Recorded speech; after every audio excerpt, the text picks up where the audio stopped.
مرکز قسطنطنیہ کے ساحل پر ایک دن ایک ایسا نوجوان اترا جس کی پیشانی سے سعادت کا نور چمک رہا تھا۔ جس وقت وہ یہ گناہ گار گریہ زاری میں مصروف ہوتا، عابد الزاہد کی نگاہ اس پر پڑی۔ اس نے بہت غصے میں کہا، آخر میں مردود یہاں کیا کر رہا ہوں؟ اس کا یہاں کیا کام ہے؟ تو دوزخ کا ایندھن ہے۔ یہ تو ایسا بدکار ہے کہ دوزخ میں بھی شاید اسے پناہ نہ ملے۔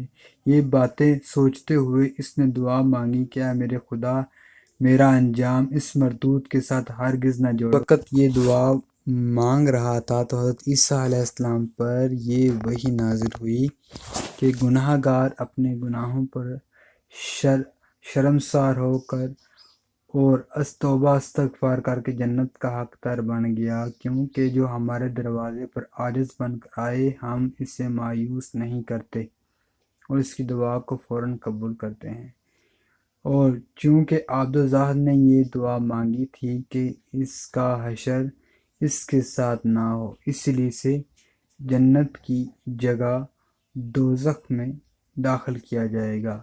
اس نے اپنے زہد و تقوی پر غرور کر کے سارے اعمال ضائع کر دیے۔